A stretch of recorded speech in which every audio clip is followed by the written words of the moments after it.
I'm Larry. I'm an addict. I think we should give Tom a hand for that H&I. He's doing a hell of a job.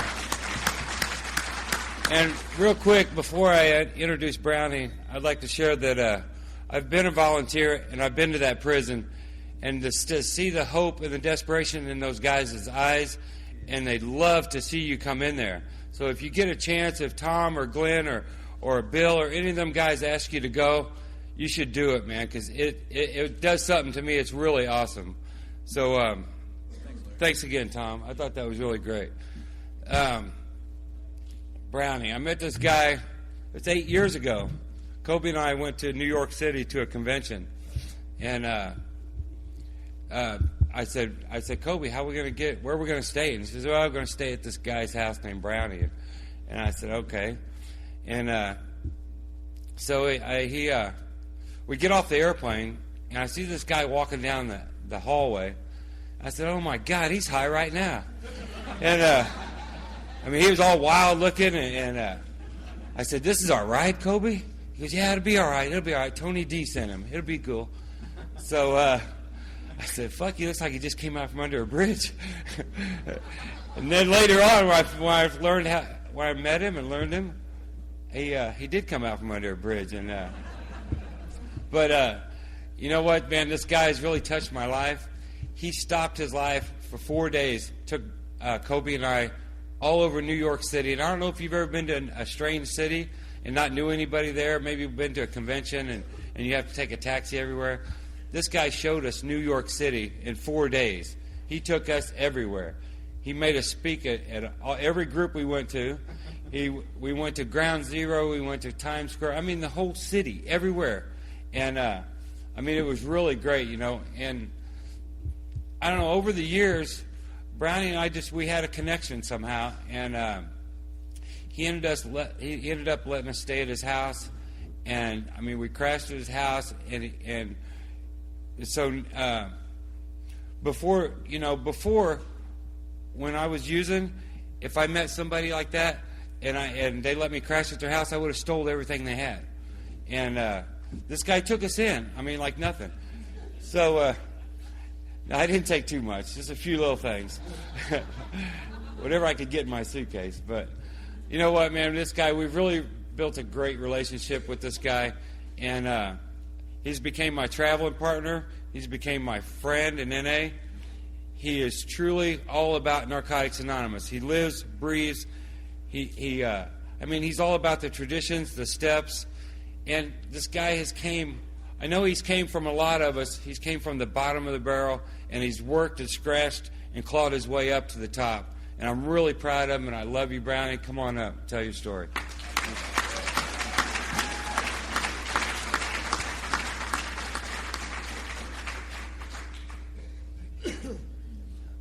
Yeah, I'm Brownie. I'm an addict. Can you guys hear me? You can hear me, right? I just wanted to say to Larry, after that introduction, you'll never stay in my fucking house again as long as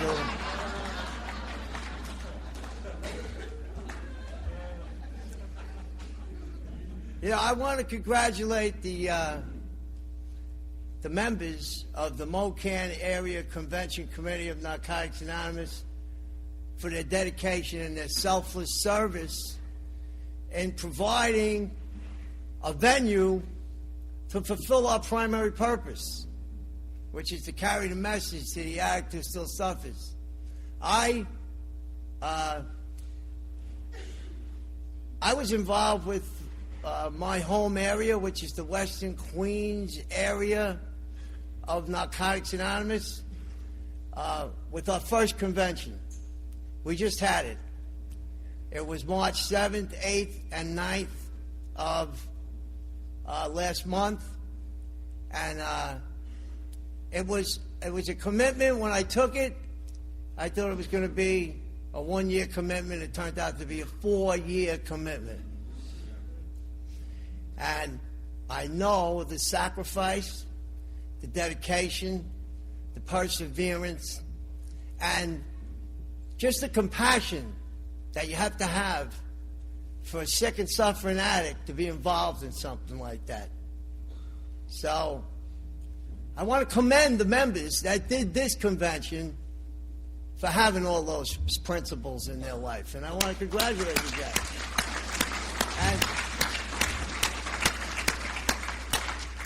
And listen,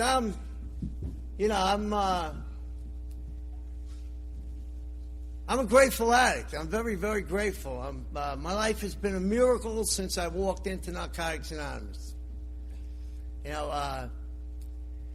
I'm excited about being clean.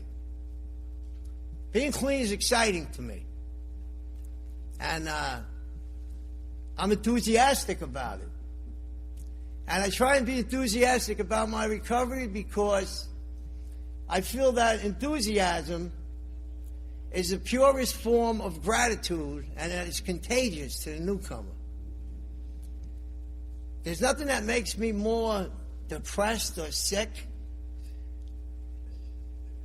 than when I walk into a Narcotics Anonymous meeting and the members look like they've been sentenced to the fucking meeting. Yeah. I wonder what does the newcomer think, And I'm enthusiastic about it. For lack of a better way to say it, I'm down with this shit. I'm all in. I'm a Narcotics Anonymous member. And I want to thank Jimmy Kinnon. I hear sometimes, I go to meetings, I hear everybody throw all these circuit speakers' names around. I don't give a fuck about any of them. I want to thank the guy that took the time and used his house to get this fellowship going. I want to thank those members in Sun Valley that adapted the 12 steps, not adopted them, adapted them so that they work for hopeless addicts like myself. Because I'm going to tell you, there was no way out before there was Narcotics Anonymous. And I used drugs for what seemed to be a lifetime in the streets of New York City. And I can remember as a young boy wanting to be clean. I went to high school in the Bedford-Stuyvesant section of Brooklyn. That probably means nothing to some of you. Some of you probably heard of it. The best way I could describe it is there's a lot of heroin in the Bedford-Stuyvesant section of Brooklyn. And I became primarily a heroin addict as a young boy. And I don't... and I just say that because it's my story. I don't want anybody to eliminate themselves because they didn't use the same substances I did. This is a fellowship that we have one common bond, the disease of addiction. And it's not about the substance that I used. I want to tell you this, that I didn't refuse any drugs. I wasn't a refuser of drugs. When I was on the methadone maintenance treatment program, a guy came up to me with a mayonnaise jar full of pills. He said, "Brownie, do you know what these pills are?" I said, "Give me 10, I'll let you know in a half an hour." I was very open-minded when it came to drug use. And I talk about the drugs. I go into narcotics. I don't know where the fuck that came from, that we don't talk about drugs. This is our fellowship. This is a fellowship of drug addicts. So I talk about the drugs in Narcotics Anonymous. When I am asked, when I'm given the privilege to carry the message to an addict that still suffers, I put my crosshairs and my telescope squarely on the forehead of the newcomer. I try and talk straight to the newcomer. And I don't know where that came from, that we don't talk about drugs in Narcotics Anonymous. There's another fellowship that used to throw you out for that. This isn't it. This isn't. And I'm going to read you something from our third tradition. We have a pamphlet. It's called the group pamphlet. And in there it says that we need not dwell excessively on war stories. It says dwell excessively. Doesn't mean don't talk about where you came from and what happened to you. Yeah, I'm going to read something from our third tradition.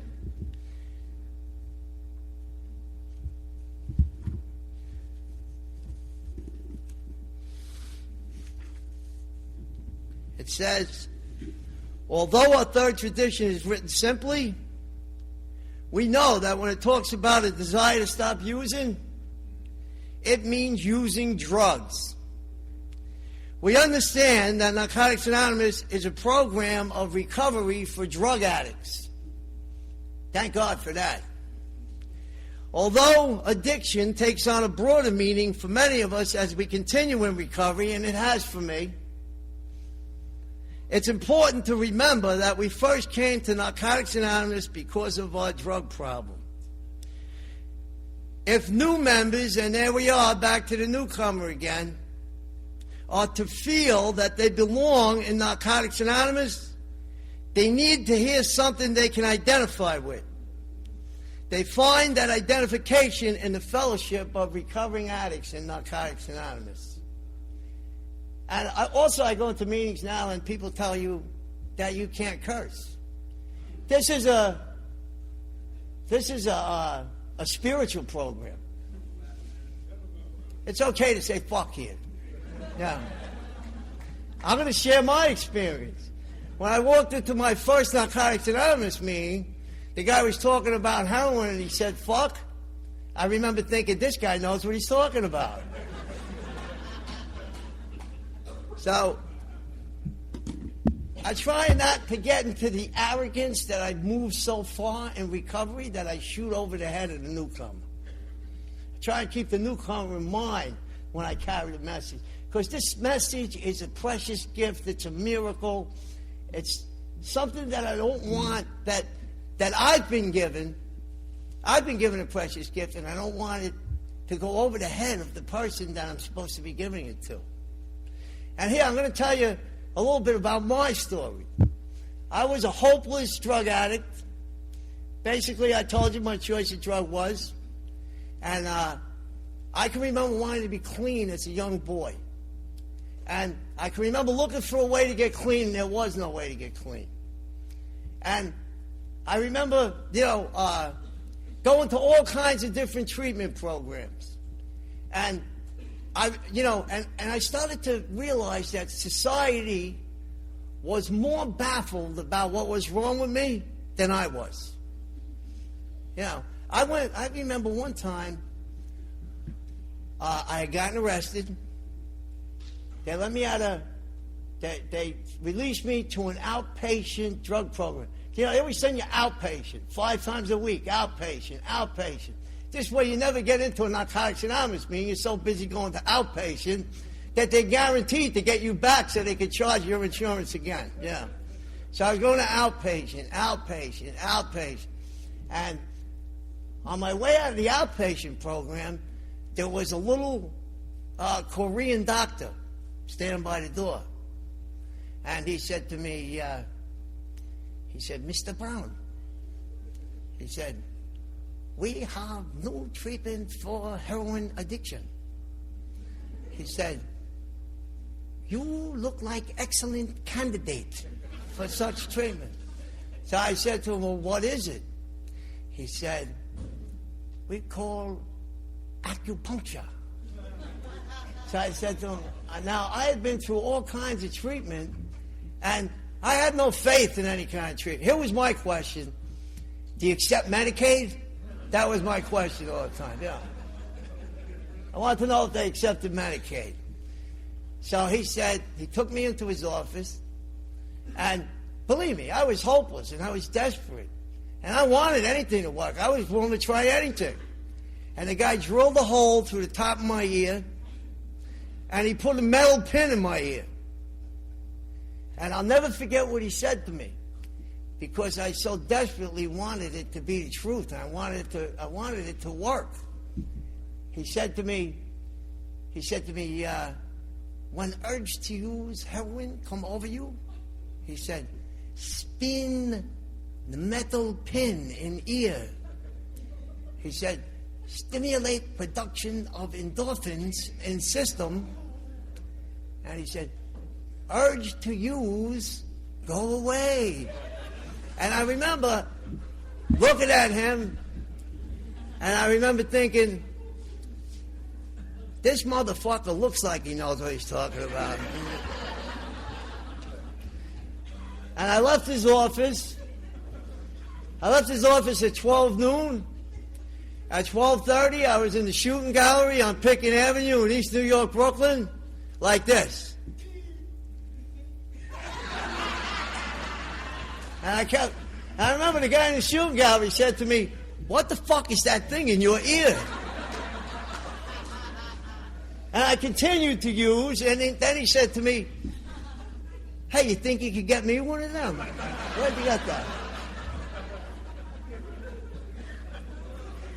So that was like my experience with all of these solutions. You know what? Literature is very specific about what works and what don't work.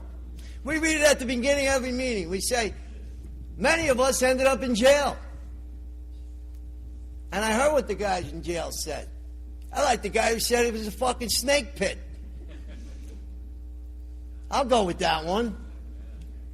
Many of us ended up in jail. Medicine, religion, and psychiatry, none of these methods was sufficient for us. Now, we don't tell people they can't go to the psychiatrist or they can't go to church. We tell them these aren't solutions for the spiritual disease that we suffer from. And our first step is more specific about it. Our first step goes into it in a little more detail. We say psychiatrists, hospitals, recovery houses, new towns, new jobs, new lovers, everything we tried failed. So if I'm an Narcotics Anonymous member and I'm trying these solutions, that means I'm practicing the insanity of doing the same thing over and over again and expecting different results. Now, when I came to my first Narcotics Anonymous meeting, I had used drugs for what seemed to be a lifetime. And I'm going to tell you something. I was born in 1952. There was another fellowship in New York since 1933. I didn't know anybody that got clean. All my friends died from using heroin. It wasn't until 1981 that when Narcotics Anonymous came to New York that things began to change for addicts. So I was on the streets in New York City, and I'll tell you something, I looked like a junkie when I was using. Some people say that look still hasn't gone away. Yeah. Yeah. Fuck them. Right.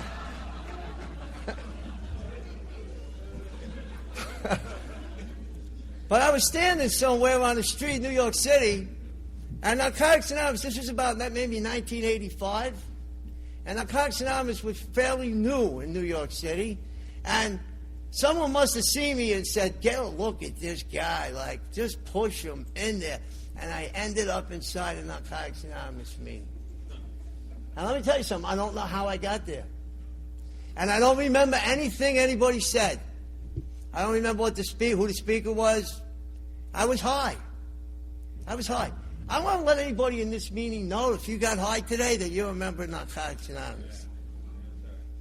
I want to let you know that. I'm going to go further into that. Here's what I'm going to tell you. That when I was using, I had a very, very busy schedule. I really did. Really.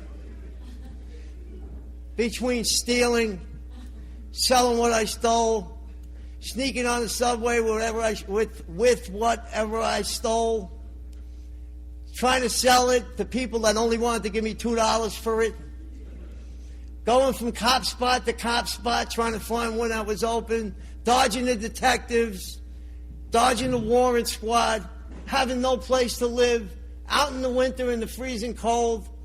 Let me tell you something. If you made it, if you could squeeze a Narcotics Anonymous meeting into that schedule, far be it from me to be the motherfucker that don't welcome you here. You have to be in a terrible amount of pain to show up in a Narcotics Anonymous meeting under those circumstances. And I came, and I was high when I got to the meeting. And I don't remember what happened inside the meeting. But I remember this, that something interrupted my thinking process. And let me tell you something. I I had used for what seemed to be a lifetime, and I had started to think a certain way, and most of my beliefs were steeped in self-deception and dishonesty, and I believed a lot of things that weren't true were true.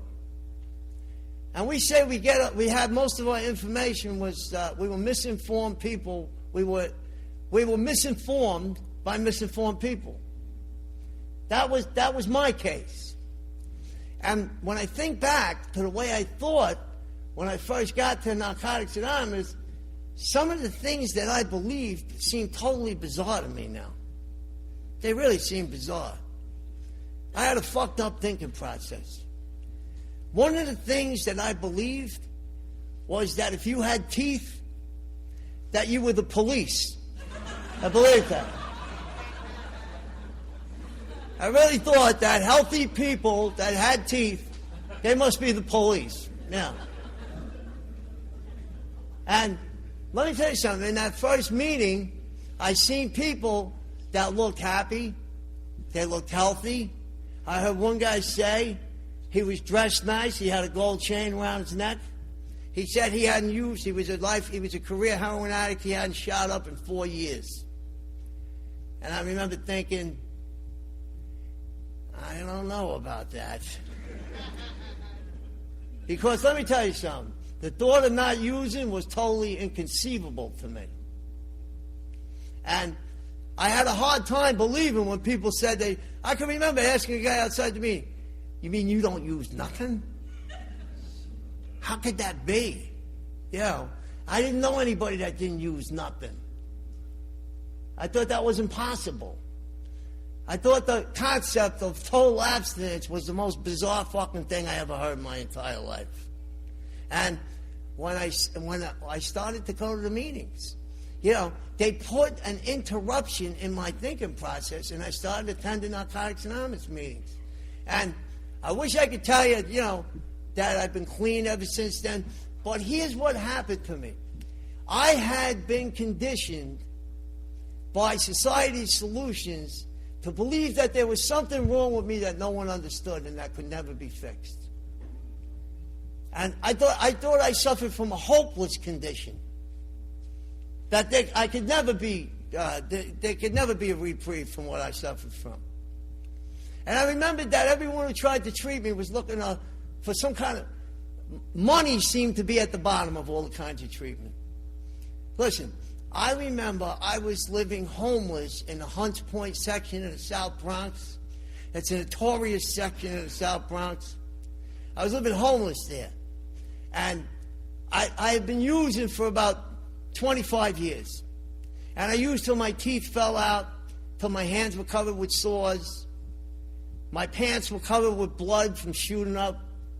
And I can remember when the rush hour traffic coming out of Manhattan used to come right by where I was living underneath the highway there. And one guy stopped and he said to me, he was like a good Samaritan type.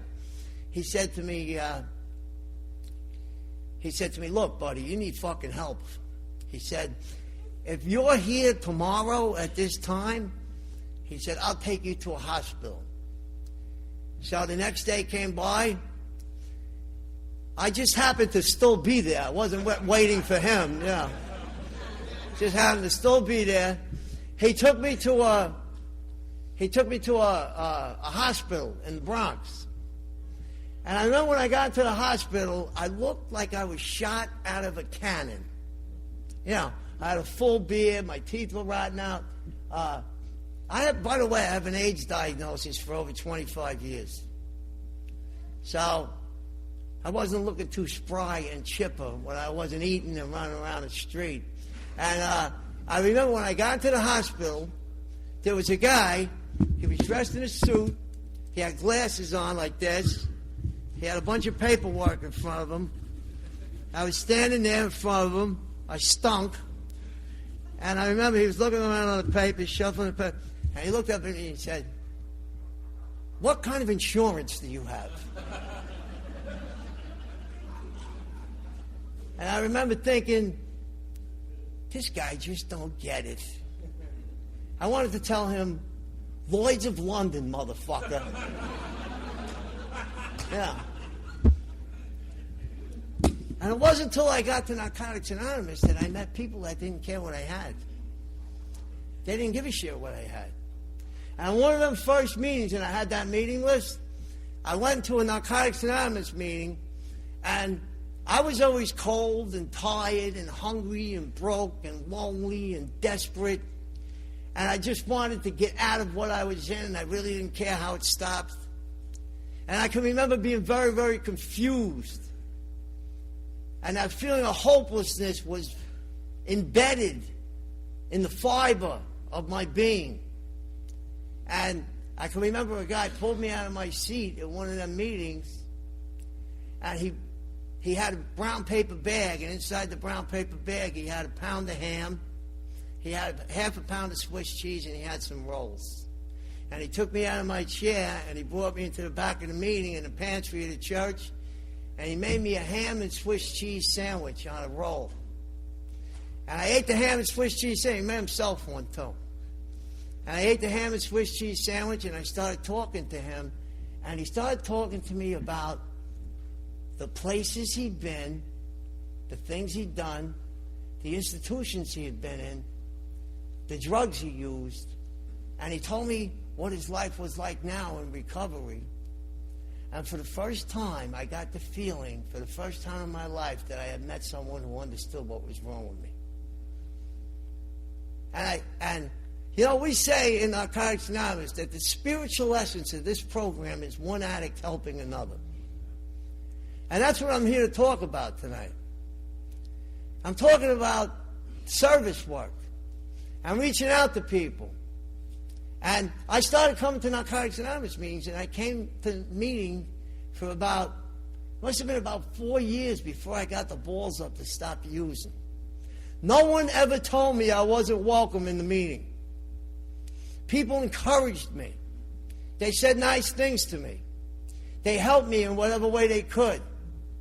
People welcomed me back when I showed up back. They were happy to see I was still alive. And I started coming, and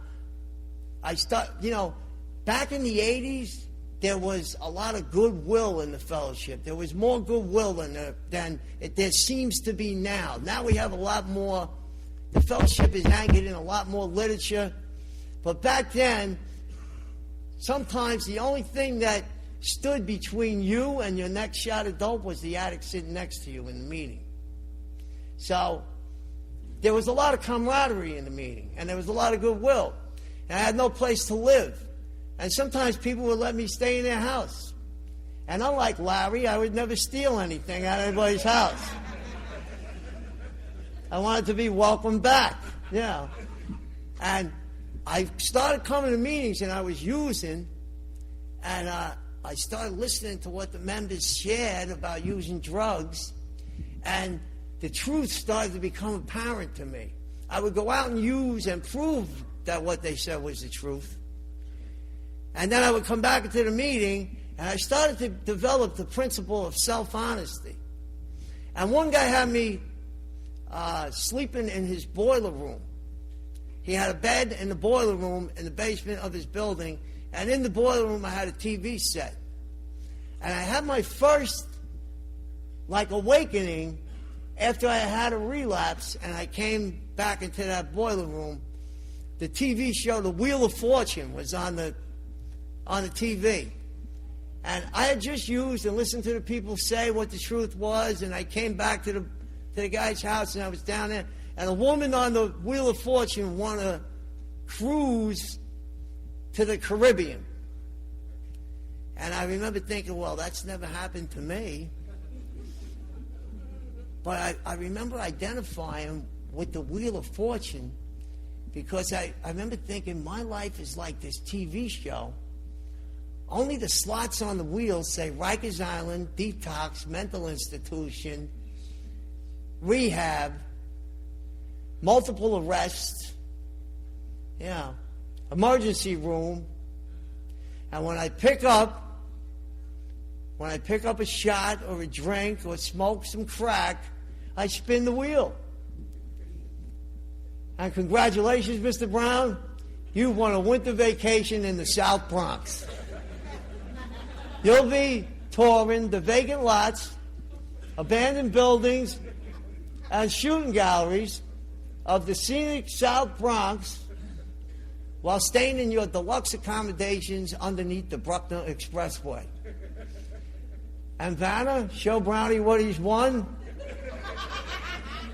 It's a brand new shopping cart. Yeah, so when I started to put it together, you know, we say here, know the truth and the truth will set you free. I heard that in the Narcotics Anonymous meeting. To thine own self be true. It's hard to deny our addiction when our problems are staring us in the face. So I started to develop that principle of self-honesty, and I started to realize I was able to look at a bag of heroin and see it for what it really was. And I started to move from fantasy to reality. I started breaking those barriers, clearing those barriers away, clearing those barriers of denial and self-deception and non-belief. They started getting cleared away. And it was through the people that practiced principles with me, that practiced spiritual principles with me, people that showed me empathy and concern and understanding and selfless and unconditional love, people that welcomed me back, people that met me where I was and loved me for what I was and saw hope for me when I saw no hope for myself. They're the ones that helped me get into recovery and change my life. And I think the miracle here happens in Narcotics Anonymous is when we practice these principles on each other and all our affairs. And I was able to stop using, put time between me and some drugs for short periods of time. And then, you know, I was able, listen, I've been coming here for 22 years. I'm not clean for 22 years. I've stayed clean 1 year 3 times. Then, in the course of getting the 1 year, twice I made it to 2 years. And here's what I want to share with the members who might be in the same place and the newcomers in the room. I want to let them know that when I look back at those periods of abstinence, because they were just periods of abstinence, I clearly see them as periods of abstinence now, but I then thought that I was in recovery. If you would have told me I wasn't in recovery during that period, I would have wanted to fucking fight with you. Yeah, I would have said, what do you mean I'm not in recovery?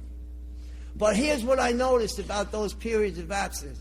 There was always a loophole in my program. You know, we, in the chapter in the basic text, Recovery and Relapse, there's a line in there that says, we've never seen a person who lives in the Narcotics Anonymous program relapse. And we do recover. It says, in our experience, no addict who is completely surrendered to this program has ever failed to find recovery.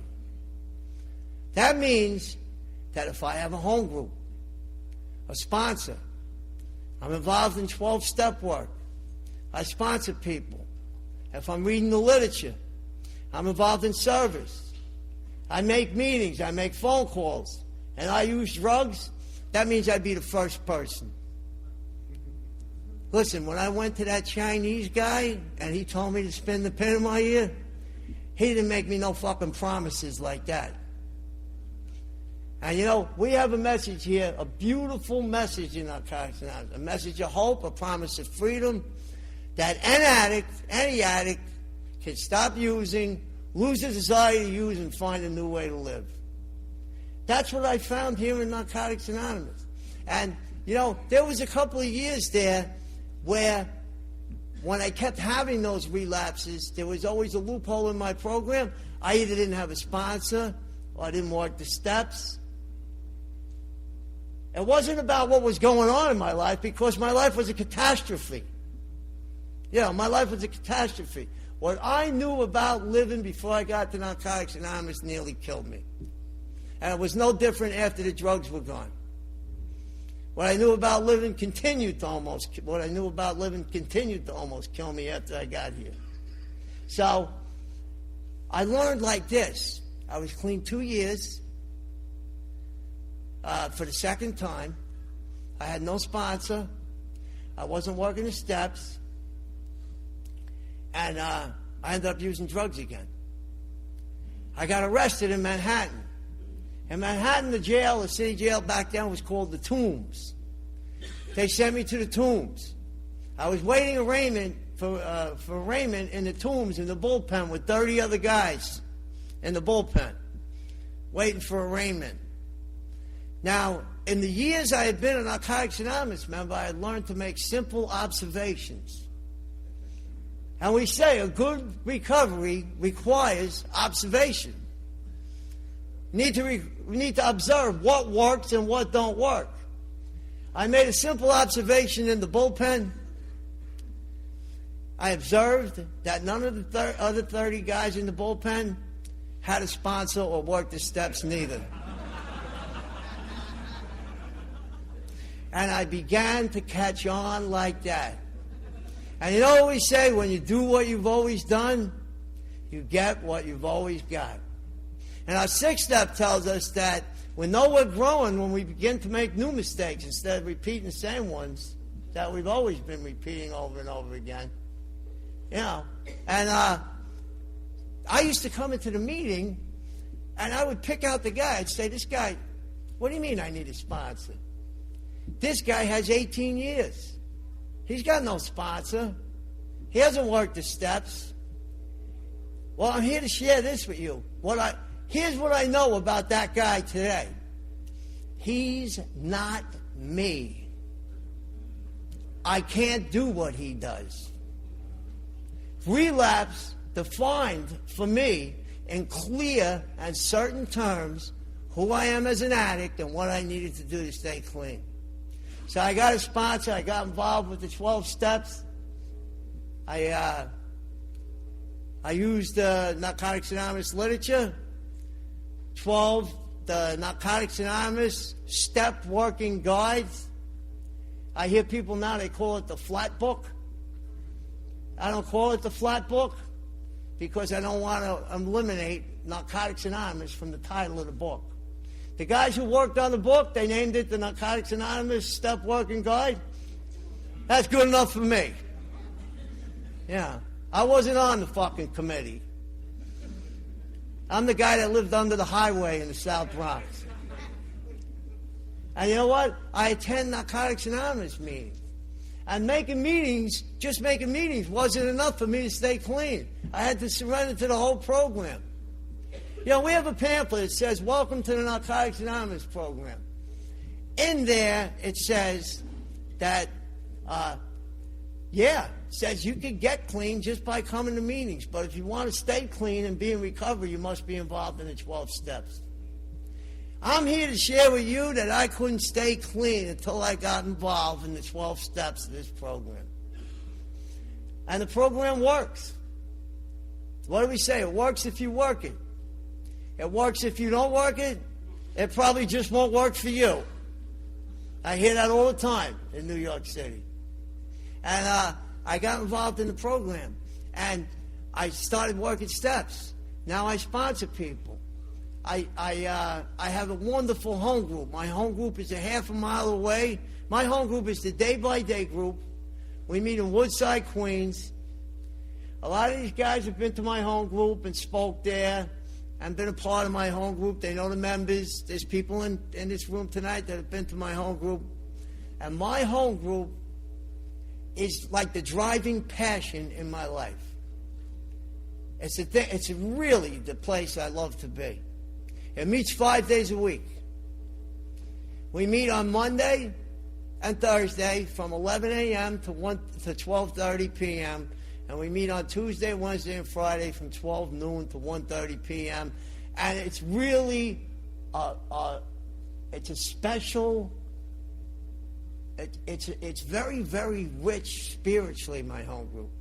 In this way, that it's filled with desperate, fucked up people looking for a way to get clean. And I get to practice what I've been given here, and I get to practice what I've been taught by the members who came here before me in that home group with those people. And you want to know something?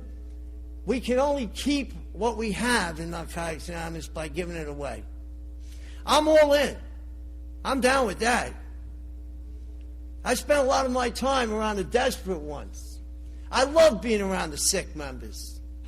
I remember when I was sick, I used to feel like no one wanted to be around me. When I came to Narcotics Anonymous, I actually didn't know what to talk about. I can remember standing outside Narcotics Anonymous meeting. I had absolutely no social skills, and I couldn't carry on a conversation. I can remember being outside the meeting, I'd be in a circle of people, and they'd be talking. One guy'd say, oh, I bought an air conditioner for my apartment. The next guy'd say, I paid my car insurance. The next guy'd say, I brought my girl to a Broadway play. The next guy'd say, I visited my mother today. The conversation would get to me, I would say, remember the dope La Tuna on Clinton Street? Wasn't that dope good? Yeah. And I actually, because I was in a place where if you weren't talking about using or hustling or in the street or the police chasing you, I didn't know what to talk about. So I stay in my home group and I stay around those people. And I practice the 12 steps. You know, and listen, from being around my home group, it's a place where I get to see miracles occur on a daily basis. I have a couple of home group members that, there's one of the guys in my home group, he was in the AIDS hospice for 8 years, waiting to die. They were giving him methadone in the AIDS hospice. He came into my home group. They brought him there with the ambulette. He came out in the wheelchair, and he came to my home group for about a year, still on the methadone. We encouraged him. We welcomed him back. He got the courage to start going down on the methadone. He got off the methadone. He finally got off the methadone. Then the wheelchair went.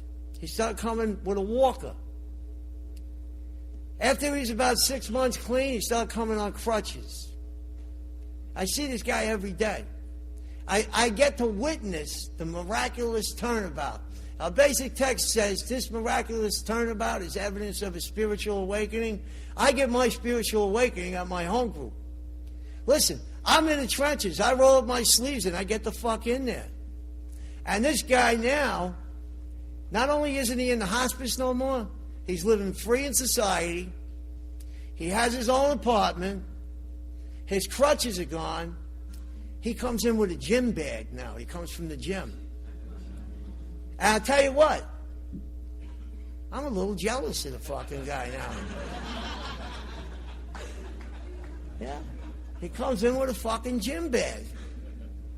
So I've been, my journey in recovery has been one. When I first got clean, I was after all the materialism, and I wanted, I can remember I wanted a girlfriend. I'd never had a girlfriend. I wanted a girlfriend. I've been using.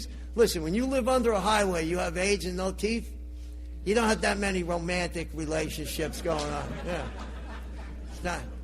It's not a big issue. Yeah.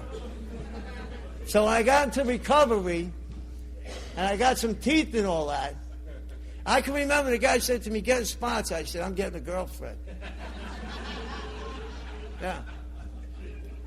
And let me tell you, I was a bad picker. My picker was fucking definitely broken. If you walked into the meeting and you were on methadone maintenance for 30 years, and the girl had a couple of black eyes, one leg shorter than the other, and some teeth missing, say, that's my girl. Yeah. And my thinking was like this. I would look at him, and I would think like, did you ever see the TV show, The $6 Million Man? I would go like this. I could rebuild her. Yeah. Look, I have the technology. Yeah.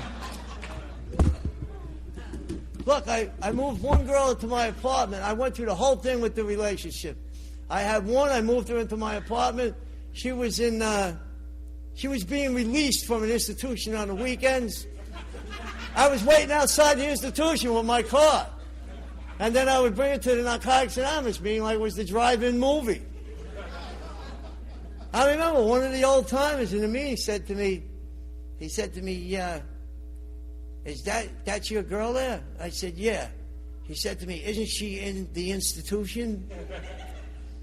I said, yeah. Then he said to me, he said something I never forgot. And now, this goes for all the members, not just the woman.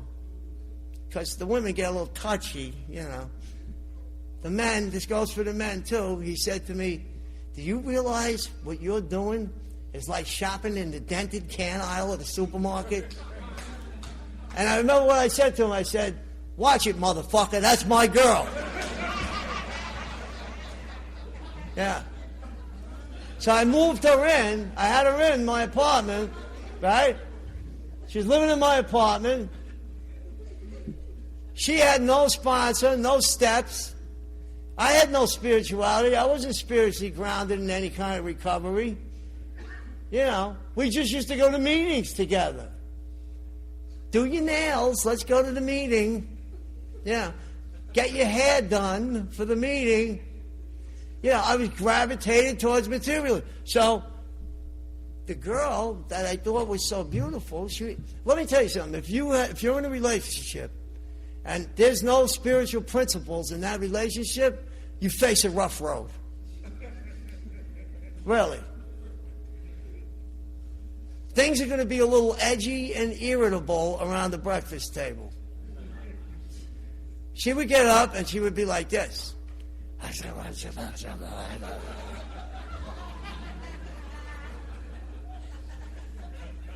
then I said, wow, the girl I thought was so beautiful, she's starting to look like a pit bull. You know? So I began to realize, hey, one night I was making love to her. She went like this.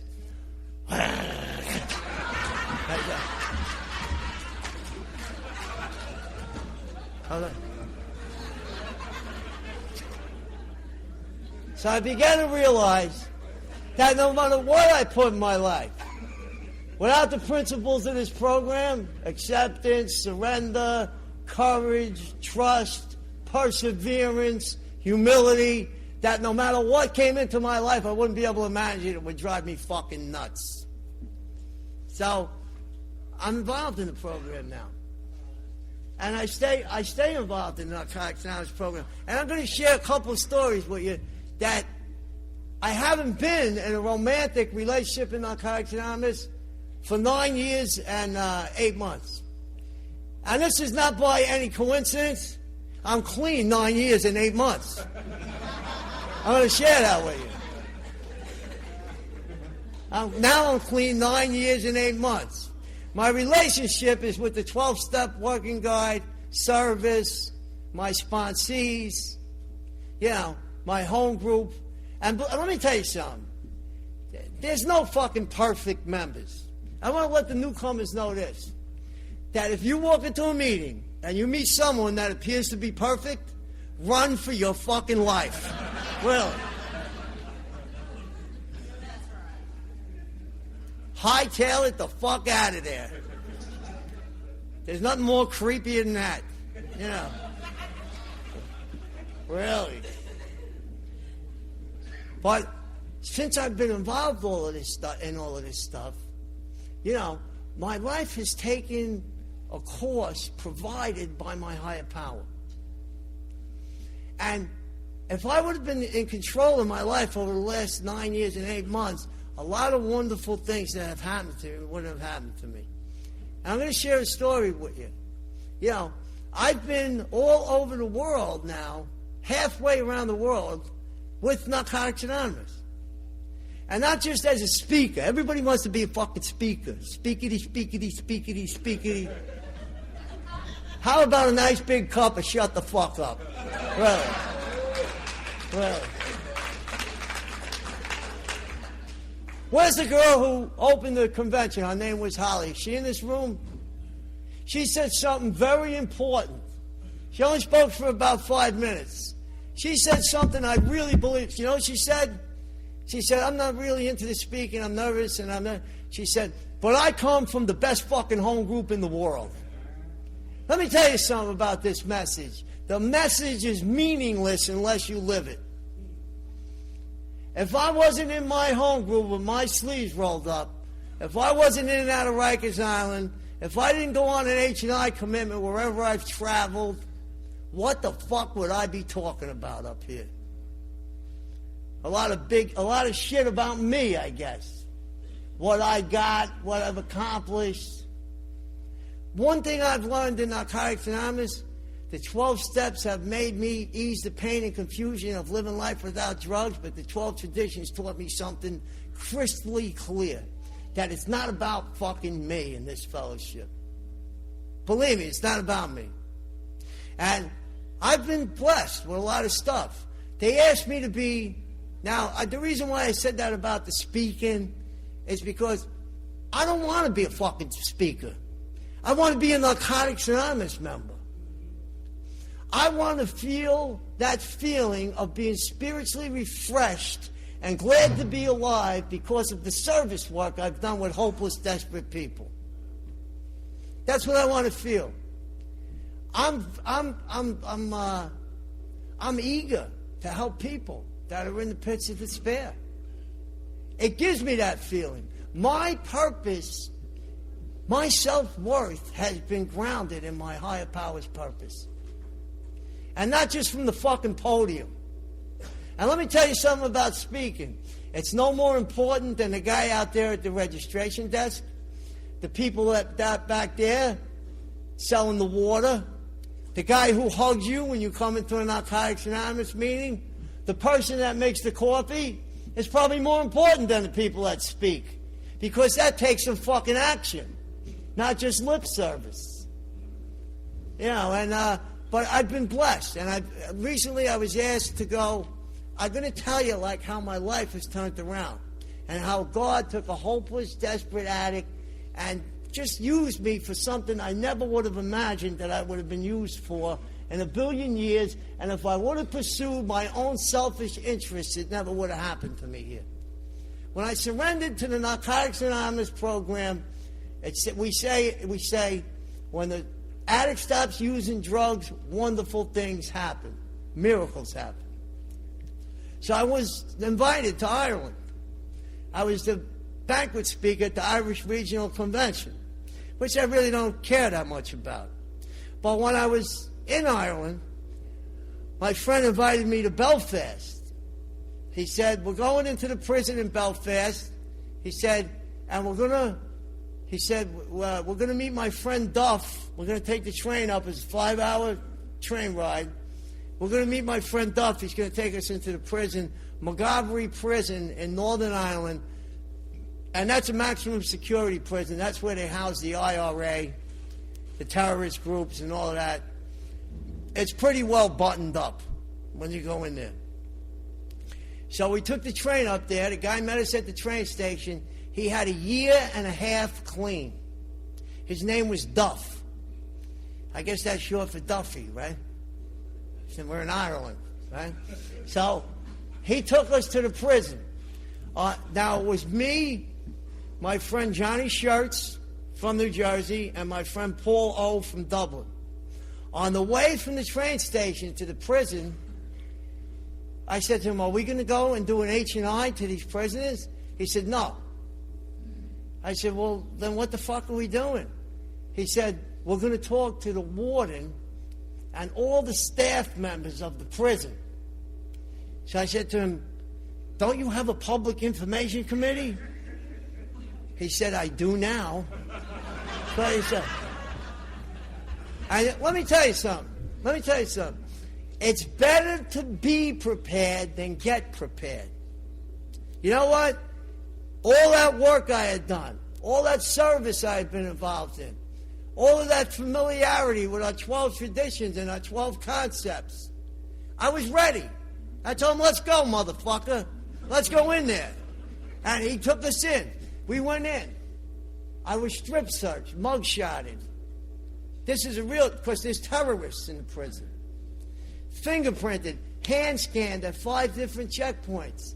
We get into the chapel of the prison, and inside the chapel of the prison is the warden, the drug task force correction officer, the captain, 10 correction officers, all his guys, all the drug counselors in the prison, a psychiatrist, a psychologist, a doctor, a nurse and the nursing staff, and a priest and a nun. And we're sitting up in front. And I remember looking at them, and the thought went through my mind. I said, these are all the motherfuckers I hated before I got to Narcotics Anonymous. I really thought that. But we gave an H&I presentation because we had the experience. And let me tell you something. If I hadn't been involved in the steps and the traditions and the concepts, we gave a presentation for about 10 minutes each. Then they asked us questions about the fellowship. Most of them questions could be answered with our 12 concepts, our 12 traditions, or our 12 steps. That's how we answered most of those questions. And they all had questions. And the last guy to have his hand up was the warden of the prison. And it was my turn to pick. So I picked the warden. Now, this is one of the miracles that happened to me in Narcotics Anonymous. And if you're not involved, you don't see the miracles. You know, I couldn't believe what the fucking guy said. Here's what he said. He said, I've been the warden of this prison for 22 years. He said, the professionals in this room, he said, they don't want you guys in here. And you want to know something? I knew from all my experiences that he was telling the truth. And I knew why they didn't want us in here, because you can't profit monetarily from a spiritual program. Thank God for our 8th tradition, that we remain forever non-professional. Thank God that we freely and gratefully give that which was freely and gratefully given to us. A passion of love. Thank God it's like that here in Narcotics Anonymous. It's the only place I ever found that was like that, where actually I could come into the meeting and look around and say, some of these motherfuckers actually give a shit if I stay clean or not. Then the warden said something, the miracle happened. He said something I couldn't believe. And let me tell you something, I've been around a couple of wardens, they don't say shit like this. He said, after he said that, he said, when I was a kid, he said, I used alcohol and drugs. He said, I didn't like them. And he's saying this in front of his whole staff, but like this. Then he said, I didn't like the way they made me feel. He said, so I never used them again. He said, but after seeing and listening to you guys, he said, I almost want to use drugs. He said, so I could get clean and become a part of what you guys belong to. And guess what? Now, even though I had the concepts and the traditions and the steps behind me, I couldn't resist. I said, Warden, I said, I'm going to give you my phone number. If you get fucked up, you can call me anytime. Now, I got a phone call from Belfast from Duff. Duff was at our convention. You met him, right, Kobe? I think Larry met him. Duff tells me that the Narcotics Anonymous meeting goes into that prison every week and that it's very well attended every fucking week, that this message is being carried, that there are people on this planet that love Narcotics Anonymous. There are people here that love it. And I'm going to tell you one more quick story. Are you cutting me off? Oh, you can. Oh. Okay. How long am I talking? Listen. One of my home group members a guy who I love very much. I seen him come into my home group 6 years ago. He was using drugs. He got clean in my home group. He became a lover of this fellowship. People called him every fucking thing. They called him controlling. He's a Nazi. He's an NA Nazi. Let me tell you something. Don't call me a fucking NA Nazi. I don't take kindly to that kind of insult. I'll tell you what. I'm a lover of this fellowship, and I'm willing to do whatever I have to do to stay clean and to help another addict get clean. If that's a Nazi, Nazis fucking put people in gas chambers. They didn't pull people out of the depths of despair and offer them love, concern, and fellowship, and fill their hearts with spiritual principles and show them a new way of life. So they called this guy everything. He was a die-hard Narcotics Anonymous member. He got involved in our convention committee. He was on the programming committee. His name is John V. He got involved with the fellowship.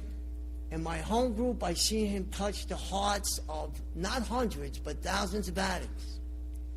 I seen him be a part of the miracle that happens when you're an involved member of a home group here in Narcotics Anonymous. He got involved in the convention, and the convention became his fucking passion. Our convention. We had our first convention. He was responsible for inviting most of the speakers to our first convention. The members in New York said that it was the best Narcotics Anonymous convention in about 25 years. At the convention, his feet swelled up, and he found out that he had a cancerous tumor on his liver. He died last week, 1 week ago today, about 2 o'clock in the afternoon. I just want to talk about him because there are people that this fellowship is so important to that they're willing to give their last few minutes of life so that another addict may live. When I first came to my home group, I have two of them, the one that meets in the day and one meets on Thursday night, Clean Queens group. There were 20 guys there. They're all diagnosed with AIDS. Every one of them died one by one. Now, one of those guys never was too busy to take me to a meeting, whether I was high or not, to buy me a basic text, to hug me, to welcome me back. Those guys showed me what this fellowship is all about, more than words or the literature or any of the other bullshit that we have here ever could. They instilled in my heart the spiritual essence of a loving fellowship called Narcotics Anonymous. John carried on their legacy. In his last moments of life, he gave something that we have in our home group. He left his fucking footprint in our home group. He showed those newcomers, he only had 5 years clean. It's not only. Let me tell you something about clean time. I've been coming here for 22 years. I have 9 years and 8 months clean. There's guys that I came here with 22 years ago that act like you only have 9 years and 8 months clean. Here's what I tell them. I tell them, let the fucking judge tell you 9 years and 8 months. Maybe that'll give you a new perspective on clean time. Really. But he had 5 years clean. In his 5 years, he was like the lives he touched and the people whose lives were affected because of his membership in this fellowship are countless. And here's what I'm going to say to you guys tonight. I challenge you to be the next John in this fellowship. I invite you to partake in the spiritual miracle that we have here. You know, we have members, and then we have fucking members. Let me tell you something. I'm going to say it again. I'm fucking down with this shit. And I want to thank the convention committee for inviting me here. I want to let the newcomers know that I know you're going to be clean before you do. I believe in you guys. If you guys aren't clean yet, I want to tell you this, that I believe in you because I've seen it happen thousands of fucking times. And I want to thank everybody for being welcoming. I'm excited about being here in the MKACNA area. MKACNA. It's smoking.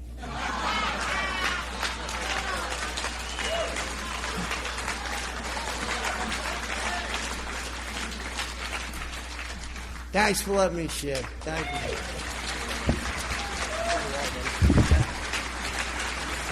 Love you, buddy.